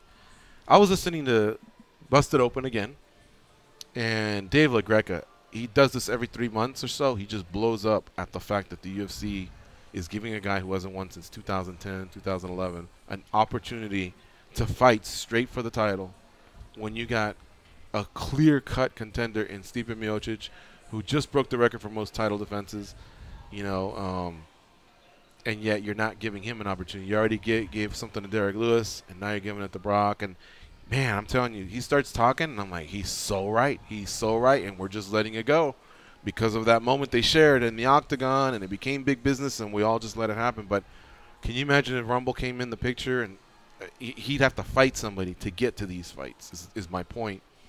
And so I don't know. All right. 205, no way he'll ever do that. You don't think so? No way. Heavyweight, yeah, but you know where I would almost rather see him? I'd rather see him kickbox, to be honest. Kind of like how Overeem could just do both. I think he's one of those guys that could probably do both. But he has to close the gap on years on those other guys, and I don't know that he can do that. Maybe, but pretty and good be striker. Successful. Islam Makhachev is booked versus Francisco Trinaldo at UFC 233. Why is that a big deal? Why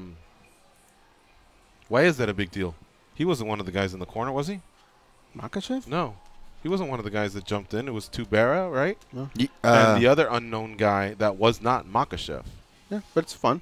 Fun matchup. I think I put this in there because I thought the point was that, remember, Khabib said, if you cut my guys, then forget about me. And I saved this story because I'm thinking he's one of the guys. He's not one of the guys. So it's just an announcement. I don't know if aesthetically that's going to be a fun fight for the fans, but I think technically it could be a lot of fun. Yeah, I really like this matchup. 233 is in Anaheim, California. Anaheim's really, really starting to fill out. In fact, let me update you guys on what Anaheim's looking like. Well, good. It should. It should, because those SoCal cards always take a beating, and I know if I were buying tickets for that, I'd want to know that if something were to happen to the last Anaheim card was pretty good. Yeah, but they went through a stretch where, like, in 5 years, it was prior to that, brutal. we got shafted. You're right. Anaheim's looking like this. Anaheim, by the way, is July 26th, same day as Bellator.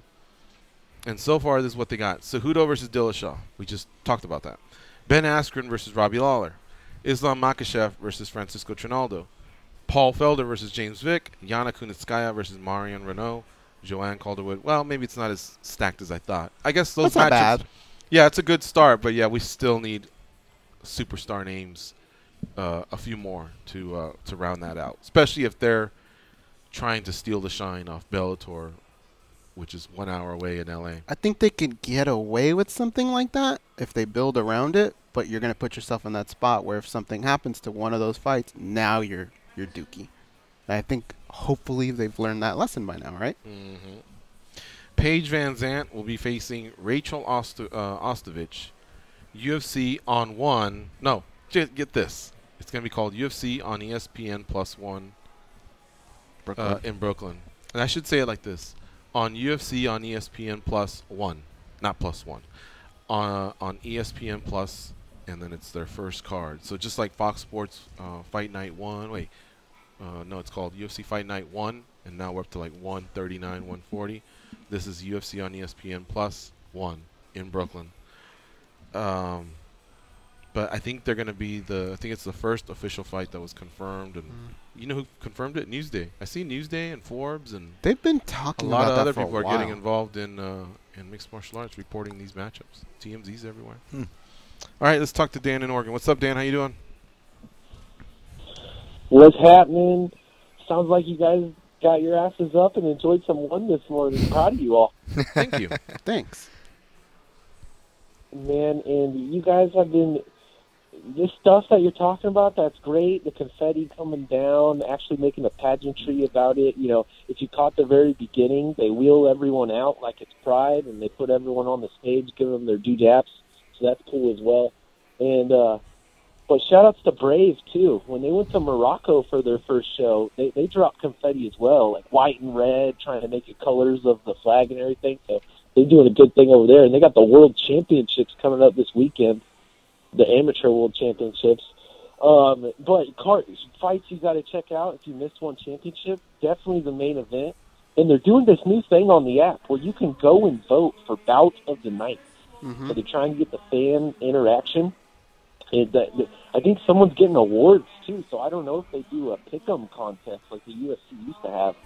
Anyhow, you know what I found fun about it that was kind of outside of the actual fights was they do this red carpet that's really fun. And, I mean, that was going on, granted, around like 2 a.m., 3 a.m., or like 1:30 a.m. our time.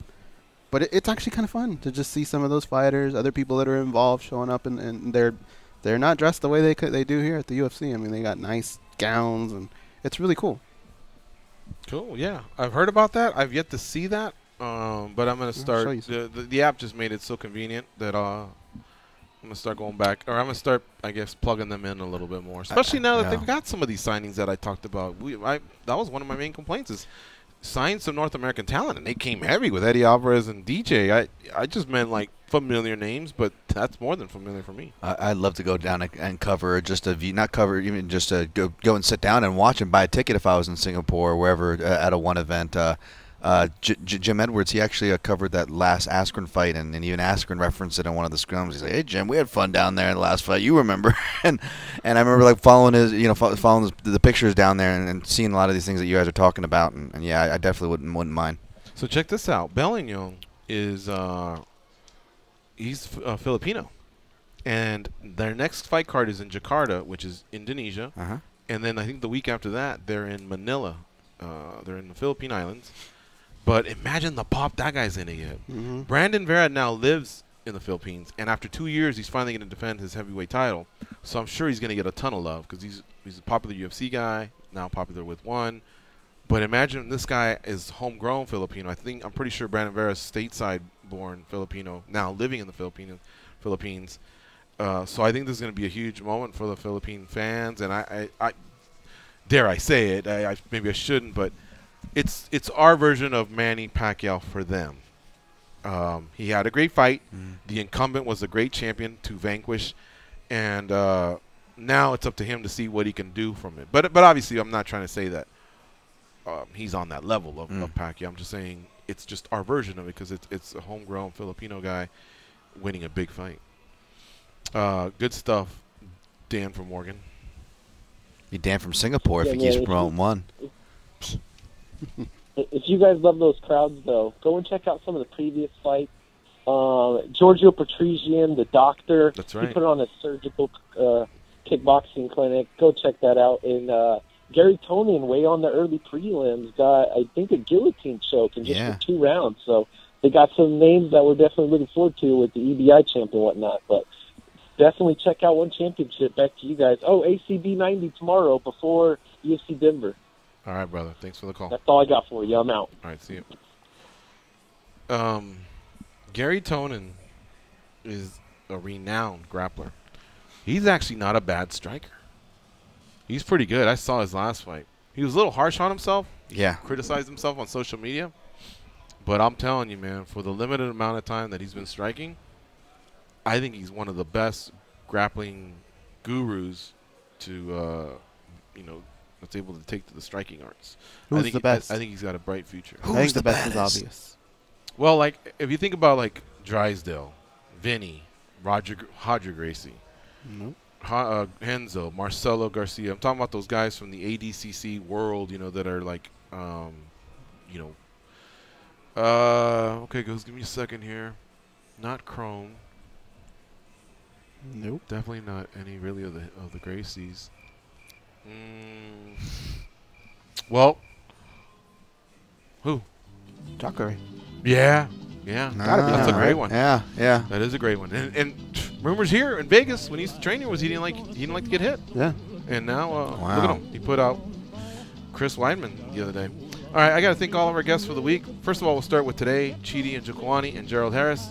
We'll reroute Michael Johnson to Monday's show. Paul Felder, Brian Caraway, Chris Lieben, Josh Gross, Darren Elkins, Dustin Poirier, and Daniel Cormier. Tonight's bare knuckle fighting, don't forget that, WBKFF, and then tomorrow night, UFC Fight Night 140. All right, keep it locked on MMA Junkie throughout the weekend. We got to get out of here. Folks, go out there and be a champion. 24 hours.